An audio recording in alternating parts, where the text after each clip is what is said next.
तो free study 94 YouTube channel पे आपका फिर से स्वागत है। आज हम डेली करंट अफेयर्स का सीरीज स्टार्ट करने वाले हैं और ये हम विजन आईएएस के करंट अफेयर्स को देखेंगे। आज जो हमने लिया है वो 23 मार्च 2023 का हमने प्रॉपर न्यूज़ लिया है और यहाँ पे सभी महत्वपूर्ण तथ्य आपको इसमें शामिल हैं जो कि आगामी आईएएस एग्जाम हो या पीसीएस एग्जाम हो या फिर एसएससी या फिर रेलवे की तैयारी कर रहे हों, सभी एग्जामिनेशन के पॉइंट ऑफ व्यू से काफ़ी इंपॉर्टेंट होने वाला है। तो हम एक एक करके सारी चीज़ों को देखते हैं। अगर इसका पीडीएफ चाहिए तो आप हमारे Telegram channel free study 94 join कीजिए, वहाँ पर ये पीडीएफ भी अवेलेबल करवाए जाएंगे। तो हम एक एक करके सारे न्यूज़ को देखेंगे। 20 मार्च 2023 को कौन कौन से न्यूज़ ऐसे हैं जो जहां से आपके एग्जामिनेशन में प्रश्न पूछे जा सकते हैं, हम एक एक करके सारी चीज़ों पे चर्चा करने वाले हैं। तो सबसे पहला जो न्यूज़ है दोस्तों हमारा, ये देखिए यहाँ पे कहा जा रहा है संयुक्त राष्ट्र व्यापार एवं विकास सम्मेलन अंकटाड ने प्रौद्योगिकी और नवाचार रिपोर्ट 2023 जारी किया है। ठीक है, अपने आप में ही एक क्वेश्चन है ये, ठीक है, कि प्रौद्योगिकी और नवाचार रिपोर्ट किसके द्वारा जारी किया जाता है, तो अंकटाड के द्वारा। ठीक है, ये अपने आप में ही एक क्वेश्चन बन जाता है। कहा जाता है दोस्तों कि यह रिपोर्ट जो है हरित नवाचार की अवधारणा पर केंद्रित है और हरित नवाचार में ऐसी नई या बेहतर गुणवत्ता वाली वस्तुओं और सेवाओं का सृजन करना या उपलब्ध कराना शामिल है जिनका कार्बन फुटप्रिंट अपेक्षाकृत क्या है, कम हो और अवसर के लिए नए मार्ग खोलती हूँ। ठीक है, तो ये थोड़ा सा जो है ना समझना होगा कि किस पर केंद्रित है, ये हरित नवाचार की अवधारणा पर केंद्रित है। ये क्या, ये रिपोर्ट प्रौद्योगिकी और नवाचार रिपोर्ट 2023, ठीक है, किसके द्वारा जारी किया जाता है, अंकटाड के द्वारा जारी किया जाता है। कहा जाता है इस रिपोर्ट की जो मुख्य विशेषता है, ठीक है, अगर हम बात करें तो कहा जाता है उत्तर दक्षिण विश्व के मध्य जो है गहरा विभाजन है। अगर बात करें तो कहा जाता है कि यूरोपीय संघ के देश अनुसंधान और विकास पर अपनी जो जीडीपी है उसका 3% तक क्या करते हैं, खर्च करते हैं। इसके विपरीत कुछ विकासशील जो देश हैं वो केवल 1% तक खर्च कर पाते हैं। ठीक है, तो ये कहीं ना कहीं जो है उत्तर दक्षिण विश्व के मध्य क्या है, गहरा विभाजन है। कहा जाता है वहीं पे दोस्तों कि 15 में क्या हुआ, पेरिस समझौते के बाद, ठीक है, अधिकतर देश ने अपने जलवायु परिवर्तन संबंधी हरित आधिकारिक विकास सहायता में क्या किया है, वृद्धि किया है। ठीक है, तो ये छोटे छोटे फैक्ट है ना, आपके एग्जामिनेशन के लिए स्टेटमेंट बन सकता है इस एग्जामिनेशन में। ठीक है, कहा जाता है कि प्रौद्योगिकी हस्तांतरण के लिए संयुक्त राष्ट्र का समर्थन। ठीक है, अगर बात करें तो कहा जाता है कि संयुक्त राष्ट्र प्रणाली के तहत वैश्विक पर्यावरण सुविधा GEF पर्यावरणीय उत्कृष्ट प्रौद्योगिकी ESTS का हस्तांतरण करने के लिए सार्वजनिक क्षेत्र का सबसे बड़ा वित्त पोषण क्या है, स्रोत है। UNFCCC का संयुक्त राष्ट्र जलवायु प्रौद्योगिकी केंद्र और नेटवर्क CTCN विकासशील देशों को तकनीकी सहायता प्रदान करता है। यहीं पे अगर हम बात करें कि हरित नवाचार के लिए अंतर्राष्ट्रीय सहयोग को बढ़ावा देने की सिफारिश की गई है। ठीक है, हम बात करें तो कहा जाता है कि व्यापार को जलवायु परिवर्तन पर पेरिस समझौते के संगत बनाया जाना चाहिए और हरित प्रौद्योगिकी के विकास के लिए साझेदारी उन्मुख दृष्टिकोण को अपनाया जाना चाहिए। हरित नवाचारों के लिए अनुसंधान के राष्ट्रीय सीमा से परे ले जाकर अंतर्राष्ट्रीय स्वरूप दिया जाना चाहिए। साथ ही खुले नवाचार दृष्टिकोण को अपनाया जाना चाहिए। अगर बात करें दोस्तों तो कहा जाता है कि हरित नवाचार के लिए दक्षिण विज्ञान प्रौद्योगिकी और नवाचार STI का सहयोग समर्थन की जरूरत है। ठीक है, यहाँ पे देखिए दक्षिण की विज्ञान, तो जो यूरोपीय देश हैं वहाँ पर वो काफ़ी ज़्यादा डेवलप्ड हैं। वहाँ पे जो टेक्नोलॉजी है वो क्या करें, हस्तांतरित करें, दूसरे देशों को भी हस्तांतरित करें ताकि जो विकासशील देश हैं वहाँ पर भी उनके पास भी टेक्नोलॉजी आए और उस पर वो वर्क कर पाएँ। ठीक है, अगर हम बात करें हरित नवाचार की जो मुख्य विशेषता है तो यहीं पर देख लेते हैं। हरित नवाचार की 4 प्रमुख विशेषताएं हैं। कौन कौन से हैं, तो कहा जाता है दोस्तों कि उच्चतर स्तर के प्रयोग राष्ट्रों को नवप्रवर्तक होना ही चाहिए और अनुसरण करते हुए आगे बढ़ना पर्याप्त नहीं है। ठीक है, कहा जाता है हरित नवाचार सामाजिक मूल्य वाला होना चाहिए और इसमें जलवायु से संबंधित सार्वजनिक वस्तुओं के लिए भी प्रावधान होने चाहिए। ठीक है, तीसरी अगर हम बात करें तो 3rd नंबर पर है हरित नवाचार में प्रत्यक्ष सरकारी हस्तक्षेप शामिल होना चाहिए। चौथा है हरित नवाचार को जलवायु परिवर्तन से संबंधित वैश्विक एजेंडा, नियमों और तंत्रों से प्रभावित होना चाहिए जैसे पेरिस समझौता है। ठीक है, तो काफ़ी इंपॉर्टेंट न्यूज़ है। यहाँ पे हमने जो देखा है वो प्रौद्योगिकी और नवाचार रिपोर्ट 2023 देखा है। इसकी किसके द्वारा जारी किया जाता है दोस्तों, याद रखना है, अंकटाड के द्वारा। ठीक है, नेक्स्ट न्यूज़ है हमारा, केंद्र सरकार ने 2030 तक ग्रीन शिपिंग का वैश्विक हब बनाने का लक्ष्य निर्धारित किया है। ठीक है, हम एक एक करके सारी चीज़ों को देख रहे हैं। यहाँ पे कहा जा रहा है दोस्तों कि पत्तन, पोत परिवहन और जल मार्ग मंत्रालय ने green tug transition programme GTTP शुरू किया है। साथ ही भारत के पहले national centre for excellence in green port and shipping का भी उद्घाटन किया है। ठीक है, तो ये आपको याद होना चाहिए, एक लक्ष्य रखा गया है, टारगेट रखा गया है। ठीक है, कि केंद्र सरकार क्या कह रहा है कि 2030 तक ग्रीन शिपिंग का वैश्विक हब बनाने का लक्ष्य निर्धारित किया है। किसको, भारत को। ठीक है, कहा जा रहा है GTTP कार्यक्रम ग्रीन हाइब्रिड टग्स से शुरू होगा जो ग्रीन हाइब्रिड propulsion सिस्टम से संचालित होगा। इसके बाद मेथनॉल, अमोनिया वह हाइड्रोजन जैसे गैर जीवाश्म ईंधन समाधानों को अपनाया जाएगा। ठीक है, कहा जा रहा है वर्ष 2025 तक सभी बड़े पत्तनों पर कार्य शुरू करने के लिए प्रारंभिक ग्रीन टग्स यानी हरित कर्षण नौकाओं के लिए लक्ष्य निर्धारित किया गया है। कहा जा रहा है दोस्तों कि वर्ष 2030 तक कम से कम 50% ऐसे टग्स को ग्रीन टग्स में परिवर्तित किए जाने की संभावना है। टग बोट्स या टग्स छोटे आकार के लेकिन शक्तिशाली पोत होते हैं। इनका उपयोग बड़े पोतों को पतन से निकालने या पतनों की ओर ले जाने अथवा फंसे पोतों को खींचने या धकेलने के लिए किया जाता है।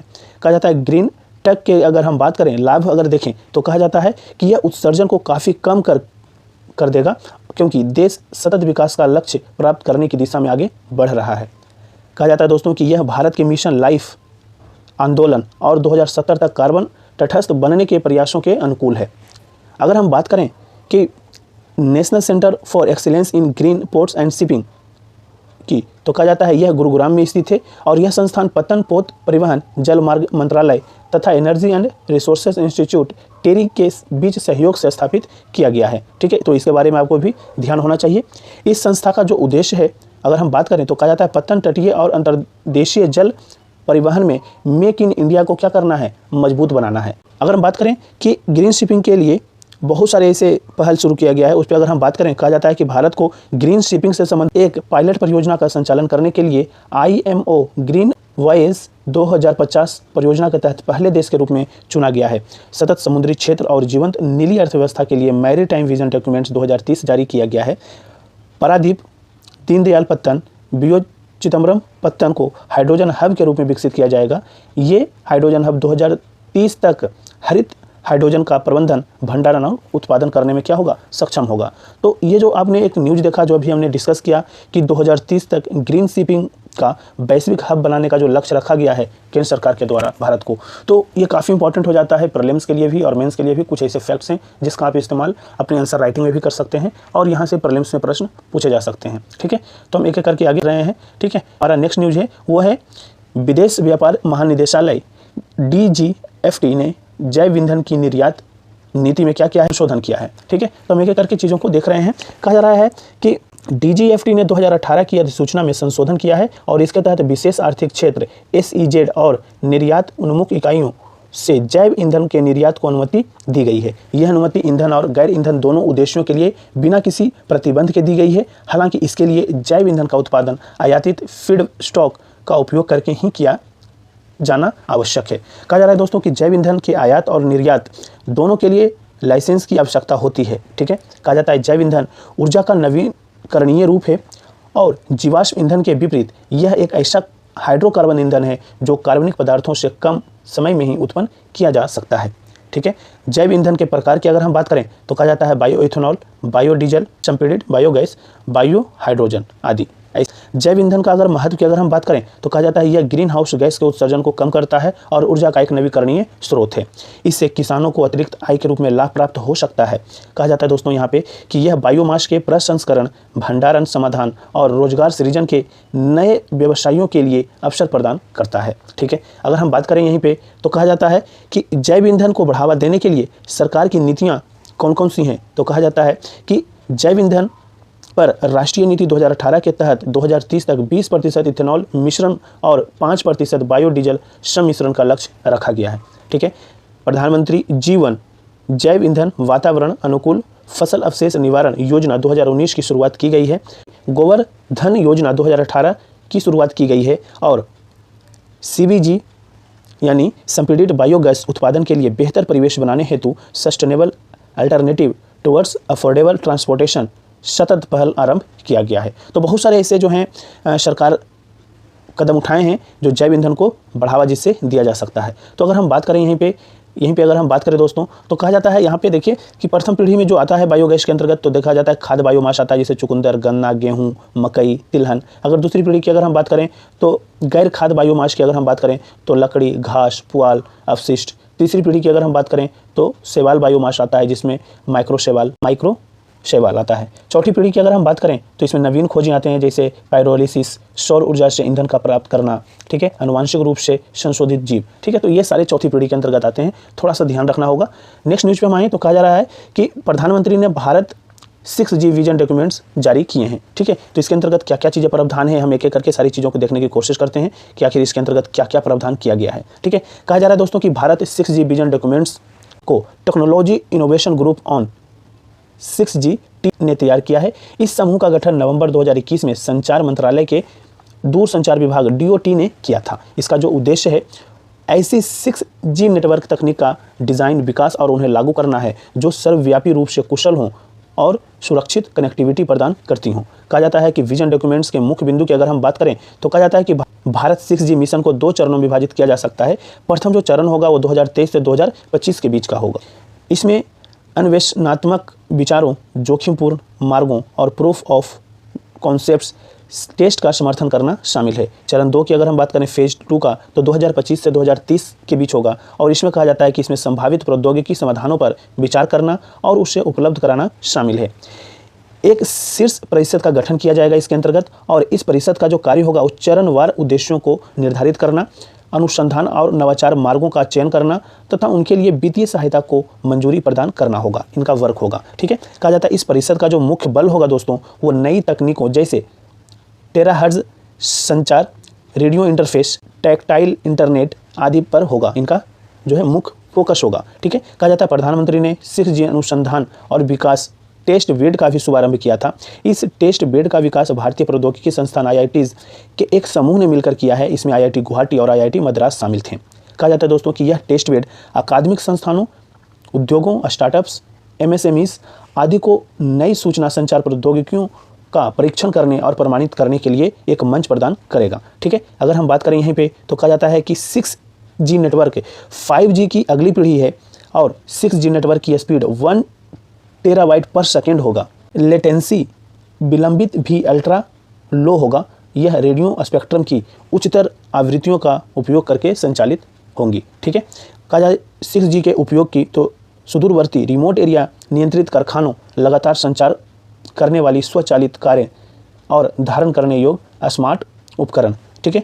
इसके महत्व की अगर हम बात करें तो कहा जाता है यह हाई परफॉर्मेंस कंप्यूटिंग प्रौद्योगिकी अभिसरण आदि में मदद करेगी। अगर हम बात करें दोस्तों यहीं पे कि टेक्नोलॉजी इनोवेशन ग्रुप के तहत 6 टास्क फोर्सेस का जो गठन किया गया है उसके अंतर्गत देखिए तो एक एक करके हम बात करें तो कहा जाता है multi platform next generation network, ठीक है।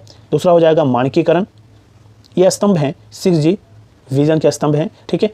उपकरणों और प्रणालियों के लिए इकोसिस्टम डेवलप किया जाएगा और अनुसंधान एवं विकास का वित्त पोषण भी किया जाएगा। अभिनव समाधान होंगे और स्पेक्ट्रम की पहचान किया जाएगा। कहा जाता है टास्क फोर्स द्वारा की गई प्रमुख सिफारिशें की अगर हम बात करें तो कहा जाता है यहाँ पे कि एक नवोन्मेषी वित्त पोषण तंत्र की स्थापना करनी चाहिए। इसके माध्यम से 6G में अनुसंधान और विकास को बढ़ावा देने के लिए उद्योग, स्टार्टअप्स, शैक्षणिक समुदाय तथा राष्ट्रीय प्रयोगशालाओं को सहायता प्रदान करनी चाहिए। विशेष रूप से उच्च आवृत्ति बैंड में स्पेक्ट्रम का साझा उपयोग किया जाना चाहिए और इंटर ऑपरेबिलिटी सुनिश्चित करने के लिए वैश्विक मानक मंचों में भागीदारी की जानी चाहिए, ठीक है। तो इस तरीके से जो है हमने एक काफ़ी इंपॉर्टेंट न्यूज़ है। नेक्स्ट न्यूज़ पे हम आते हैं। नेक्स्ट न्यूज़ है हमारा दोस्तों, जापान ने मुक्त और खुले हिंद प्रशांत के लिए नई योजना की घोषणा किया है, free and open Indo Pacific, ठीक है। जापान ने इसकी घोषणा कर दिया है तो ये काफ़ी ज़्यादा इंपॉर्टेंट है और ये हमारे इंटरनेशनल रिलेशन से संबंधित एक इंपॉर्टेंट टॉपिक बनता है, ठीक है। और यहाँ पे हम देखते हैं कि क्या क्या चीज़ें हैं इसके अंतर्गत, क्या क्या चीज़ें प्रावधान किए गए हैं।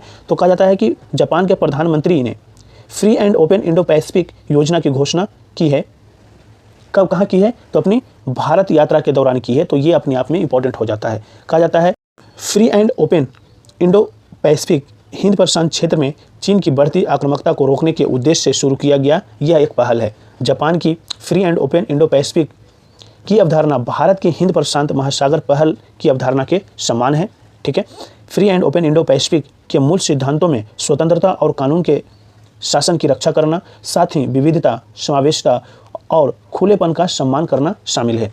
अगर हम बात करें free and open Indo Pacific की तो इसके अंतर्गत सहयोग के 4 स्तंभ हैं, ठीक है। पहला जो स्तंभ है दोस्तों वो शांति के लिए सिद्धांत और समृद्धि के लिए नियम, ठीक है। इसके अंतर्गत जापान द्वारा घोषित FYP के आधार है, ठीक है। और संप्रभुता और क्षेत्रीय अखंडता के प्रति सम्मान करना, तथा यथास्थिति में बलपूर्वक एकतरफा परिवर्तन का विरोध शामिल है। दूसरा की अगर हम बात करें तो सेकेंड नंबर पर आता है हिंद प्रशांत क्षेत्र में मौजूद गंभीर चुनौतियों का समाधान करना है।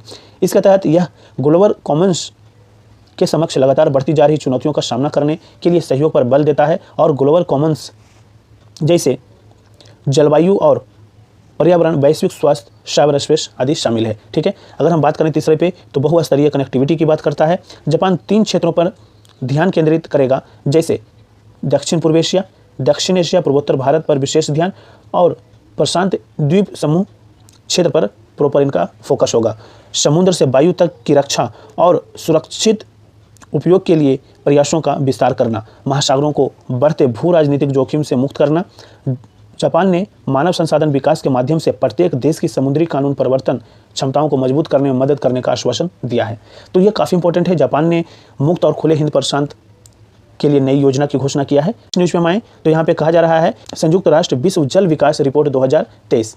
ठीक है, अगर हम इस रिपोर्ट की बात करें दोस्तों तो कहा जाता है कि वर्ष 2023 की रिपोर्ट जल के लिए भागीदारी और सहयोग शीर्षक से जारी की गई है। यानी इसका इस साल का जो थीम है वो जल के लिए भागीदारी और सहयोग है। ठीक है, कहा जाता है इस रिपोर्ट को संयुक्त राष्ट्र शैक्षिक, वैज्ञानिक और सांस्कृतिक संगठन यूनेस्को ने UN वाटर की ओर से जारी किया है। यह रिपोर्ट प्रतिवर्ष 22 मार्च को विश्व जल दिवस के अवसर पर जारी की जाती है। ठीक है, विश्व जल दिवस 2023 की थीम की तो कहा जाता है जल और स्वच्छता संकट के समाधान के लिए परिवर्तन में तेजी लाना है। ठीक है, अगर हम बात करें UN वाटर 1993 से विश्व जल दिवस के आयोजन का समन्वय करता आ रहा है। इस दिवस के आयोजन का मुख्य उद्देश्य जो है, देखिए मुख्य उद्देश्य जो है जल और स्वच्छता संकट से निपटने के लिए जागरूकता का प्रसार करना और संबंधित कार्रवाइयों को प्रेरित करना है। अगर इस रिपोर्ट की मुख्य बिंदुओं पर हम बात करें तो कहा जाता है सतत विकास लक्ष्य SDG 6। यहाँ पे देखिए इसके अंतर्गत क्या क्या चीज़ें शामिल हैं। ठीक है, ये आप यहाँ पे देख सकते हैं। सतत विकास लक्ष्य 6 में क्या क्या चीज़ें शामिल है। के तहत निर्धारित उप लक्ष्यों की दिशा में वांछनीय क्या करना है, प्रगति नहीं हो रही है, उस पर फोकस करेगा। ठीक है, विश्व की 26% आबादी लगभग 2 मिलियन को सुरक्षित पेयजल प्राप्त नहीं हो रहा है। इसके अलावा विश्व की 46% आबादी 3.6 बिलियन के लिए सुरक्षित रूप से प्रबंधित शौचालय उपलब्ध नहीं है। विश्व स्तर पर जल की खपत पिछले 40 वर्षों से लगभग 1% वार्षिक की दर से बढ़ रही है। इसके 2050 तक इसी दर से बढ़ने की संभावना है। विश्व की 10% आबादी ऐसे देशों में रहती है जहां उच्च या गंभीर जल संकट की स्थिति मौजूद है। ठीक है, तो अगर इस रिपोर्ट की अगर हम बात करें ना तो ये सारी चीज़ें जो है बताया गया है। रिपोर्ट की कुछ की गई सिफारिशों पे अगर हम बात करें तो वो इंपॉर्टेंट हो जाता है। कहा जाता है कि सतत और न्याय संगत जल प्रबंधन प्रथाओं के लिए शिक्षा एवं क्षमता विकास पर ध्यान देने की आवश्यकता है और लक्षित जल सफाई और स्वच्छता यानी वास सेवाओं के वितरण में तथा जल संबंधी व्यापक लक्ष्यों की प्राप्ति में महिलाओं की भागीदारी सुनिश्चित की जानी चाहिए। ठीक है, अगर हम बात करें दोस्तों यहीं पे तो SDG 6 की अगर हम बात करें तो इसके अंतर्गत काफ़ी सारी चीज़ें शामिल होती हैं, जैसे साफ़ सफाई, स्वच्छता, अपशिष्ट जल, जल की गुणवत्ता, जल उपयोग दक्षता, जल संकट, एकीकृत जल संसाधन प्रबंधन, सीमा पर पार सहयोग, पारिस्थितिकी तंत्र, अंतर्राष्ट्रीय सहयोग, भागीदारी। ठीक है, इसके अंतर्गत जो चीज़ें हैं ना वो आपको वो पॉइंट याद होना चाहिए और कई बार प्रश्न पूछ लिए जाएंगे। नेक्स्ट न्यूज़ पे आते हैं। कहा जा रहा है यहाँ पे बहुत सारे ऐसे फैक्ट हैं, बहुत सारे ऐसे छोटे छोटे न्यूज़ हैं जो कहीं ना कहीं वनडे एग्जामिनेशन के लिए इंपॉर्टेंट होते हैं या फिर आपके प्रीलिम्स एग्जामिनेशन के लिए काफ़ी इंपॉर्टेंट होते हैं। तो पहला जो न्यूज़ है ये यहाँ पे कहा जा रहा है सशस्त्र बल अधिकरण AFT। ठीक है, कहा जाता है कि उच्चतम न्यायालय ने अपने हालिया निर्णय में उच्च न्यायालयों को AFT द्वारा निर्धारित पेंशन और सेवा संबंधी मामलों में हस्तक्षेप करने की अनुमति प्रदान की है। कहा जाता है कि उच्चतम न्यायालय के अनुसार अनुच्छेद 226 के तहत न्यायिक समीक्षा पुनरावलोकन की शक्ति संविधान के मूल ढांचे का हिस्सा है। इसलिए AFT यानी सशस्त्र बल अधिकरण के सभी निर्णय उच्च न्यायालय की रीढ़ अधिकारिता के अधीन होंगे। ठीक है, कहा जाता है AFT की स्थापना सशस्त्र बल अधिकरण अधिनियम 2007 के तहत की गई थी। सशस्त्र बलों से संबंधित कमीशन नियुक्तियों, नामांकन और सेवा शर्तों के संबंध में अधिनिर्णय देने के लिए गठित किया गया है। कहा जाता है दोस्तों AFT अधिनियम 2007 की धारा 30 में प्रावधान किया गया है कि AFT के आदेश के खिलाफ अपील केवल उच्चतम न्यायालय यानी सुप्रीम कोर्ट में की जा सकती है। यह अपील उसी स्थिति में की जा सकती है जब मामले में लोक महत्व के कानून का कोई प्रश्न निहित हो। ठीक है, तो इस तरीके से चीज़ें जो है ना एक एक करके एग्जामिनेशन के लिए भी और किसी चीज़ का तैयारी कर रहे हैं, चाहे वो आप BPSC हो या UPPCS हो, MPPCS हो, किसी भी स्टेट्स का PCS एग्जामिनेशन की प्रिपरेशन कर रहे हैं, सभी एग्जामिनेशन के लिए इंपॉर्टेंट हो जाता है। ठीक है, नेक्स्ट न्यूज़पेपर अगर हम बात करें तो कहा जाता है कि Quacquarelli Symonds World University Ranking. ठीक है, कि अपने इंस्टीट्यूट्स ऑफ एमिनेंस के बल पर भारत ने विषय के आधार पर QS वर्ल्ड यूनिवर्सिटी रैंकिंग में अपनी स्थिति में सुधार किया है। रैंकिंग में भारतीय विश्वविद्यालयों ने कंप्यूटर विज्ञान, रसायन विज्ञान, जैव विज्ञान, व्यवसाय अध्ययन और भौतिकी के क्षेत्र में अच्छा प्रदर्शन किया है। भारत के उच्चतर शिक्षण संस्थानों में संचालित 44 पाठ्यक्रमों को वैश्विक शीर्ष 100 में स्थान दिया गया है। QS रैंकिंग को संकलित करने के लिए निम्नलिखित 6 संकेतों का उपयोग किया जाता है। ठीक है, पहला है अकादमिक प्रतिष्ठा, दूसरा है नियोक्ता प्रतिष्ठा, तीसरा है प्रति संकाय उदाहरण यानी संकाय छात्र अनुपात, नेक्स्ट है अंतर्राष्ट्रीय संकाय अनुपात और छठा जो है वो है अंतर्राष्ट्रीय छात्र अनुपात। कहा जाता है दोस्तों यह विश्वविद्यालयों के रैंकिंग का वार्षिक प्रकाशन है। इसमें वैश्विक समग्र और विषय आधारित रैंकिंग शामिल होते हैं। ठीक है, तो आपको याद होना चाहिए QS वर्ल्ड यूनिवर्सिटी रैंकिंग। ठीक है, नेक्स्ट न्यूज है अभ्यास कोबरा वॉरियर। ठीक है, यह एक बहुपक्षीय वायुसेना अभ्यास है। इसका आयोजन यूनाइटेड किंगडम में वर्ष में 2 बार किया जाता है। इसमें भारत, फिनलैंड, स्वीडन, दक्षिण अफ्रीका, संयुक्त राज्य अमेरिका, यूनाइटेड किंगडम और सिंगापुर की वायुसेनाओं ने भाग लिया है। ठीक है, नेक्स्ट न्यूज है call before you dig app. ठीक है, कहा जाता है कि यह संचार मंत्रालय के दूर संचार विभाग की एक पहल है। इसका उद्देश्य फाइबर केबल जैसी भूमिगत परिसंपत्तियों के अविवेकपूर्ण खुदाई और उत्खनन से होने वाले नुकसान को रोकना है। ठीक है, कहा जाता है यह भूमिगत परिसंपत्ति की सुरक्षा सुनिश्चित करने के लिए उत्खननकर्ताओं और परिसंपत्ति के मालिकों को SMS या ईमेल से सूचित करके उन्हें आपस में जोड़ने में मदद करेगा। नेक्स्ट न्यूज़ की बात करें तो कहा जाता है अंतर्राष्ट्रीय दूर संचार संघ क्षेत्रीय कार्यालय और नवाचार। कहा जाता है इसका उद्घाटन भारतीय प्रधानमंत्री ने किया है और यह भारत, नेपाल, भूटान, बांग्लादेश, श्रीलंका, मालदीव, अफगानिस्तान और ईरान को सेवाएं प्रदान करेगा। भारत ने क्षेत्रीय कार्यालय की स्थापना के लिए ITU के साथ 2022 में एक होस्ट कंट्री एग्रीमेंट पर हस्ताक्षर किए थे। अगर ITU की अगर हम बारे में बात करें तो कहा जाता है इसका मुख्यालय जिनेवा स्विट्जरलैंड में है। इसकी स्थापना 1865 में पेरिस में हुई थी। इसे इंटरनेशनल टेलीग्राफ यूनियन के रूप में स्थापित किया गया था। इसका वर्तमान नाम 1932 में दिया गया था। वर्ष 1947 में इसे संयुक्त राष्ट्र की एक विशेष एजेंसी बनाया गया था। यह एक अंतर सरकारी संगठन है। यह वैश्विक दूरसंचार और सूचना संचार प्रौद्योगिकी ICT सेवाओं के संबंध में सरकारों तथा निजी क्षेत्र के निकायों के बीच समन्वय स्थापित करता है। इसकी सदस्यता की अगर हम बात करें टोटल मेंबर कितने हैं तो इसके 193 मेंबर्स हैं। ठीक है, नेक्स्ट है हमारा खंडगिरी और उदयगिरी की गुफाएं। ठीक है, काफ़ी ज़्यादा न्यूज़ में बना हुआ है। अगर हम बात करें तो कहा जाता है कि भारतीय पुरातत्व सर्वेक्षण ASI ने चेतावनी दी है कि इन गुफाओं का तेजी से क्या हो रहा है, क्षरण हो रहा है। गुफाओं के अगर हम बारे में बात करें तो कहा जाता है ये गुफाएं पूर्वी भारत में जैन शैलोत रॉक कट स्थापत्य कला के आरंभिक समूहों में से एक है। इनका निर्माण मेघवान राजवंश के राजा खारवेल ने 2री शताब्दी ईसा पूर्व के आसपास करवाया था। इन गुफाओं को पहली बार 1825 ईस्वी में A स्टर्लिंग ने खोजा था। उदयगिरी में 18 गुफाएं जबकि खंडगिरी में 15 गुफाएं हैं। इनमें से प्रत्येक गुफा में ब्राह्मी लिपि या देवनागरी लिपि में अलग अलग अभिलेख अंकित हैं। दोस्तों यहाँ पे कहा जाता है कि हाथी गुफा अभिलेख 17 पंक्तियों का अभिलेख है। यह अभिलेख प्राकृत भाषा में ब्राह्मी लिपि में उत्कीर्ण है। हाथी गुफा उदयगिरी पहाड़ी में एक गुफा है। इसे जैन अनुयायी राजा खारवेल ने उत्कीर्ण कराया था। ठीक है, तो इस तरीके से खंडगिरी और उदयगिरी गुफाएं आपको ध्यान में रहना चाहिए कि क्यों न्यूज़ में बना हुआ है। ठीक है, नेक्स्ट न्यूज़ है सुर्खियों में रहे स्थल। यहाँ पे हम ले रहे हैं, यहाँ पे जो है मेंशन किया हुआ है जॉर्डन। कहा जा रहा है इसकी राजधानी अम्मान है। भारत और जॉर्डन के बीच रक्षा सहयोग पर दूसरी सलाहकार बैठक आयोजित की गई है। कहा जाता है इसकी राजनीतिक सीमाएं की अगर हम बात करें तो यह अरब प्राय द्वीप में स्थित मध्य पूर्वी देश है। यह सीरिया, इराक, सऊदी अरब, इजराइल और फिलिस्तीन के कुछ हिस्सों वेस्ट बैंक के साथ अपनी सीमाएं क्या करता है, साझा करता है। जॉर्डन का एकमात्र बंदरगाह अल अकाबा है। यह अकाबा की खाड़ी लाल सागर में जॉर्डन को एक छोटी तटरेखा प्रदान करता है। भौगोलिक विशेषता की अगर हम बात करें तो कहा जाता है भौगोलिक क्षेत्र पूर्व से पश्चिम तक की अगर हम बात करें तो कहा जाता है कि वादी रम मरुस्थल यह अन्य देशों में भी फैला हुआ है। कौन? वादी रम मरुस्थल।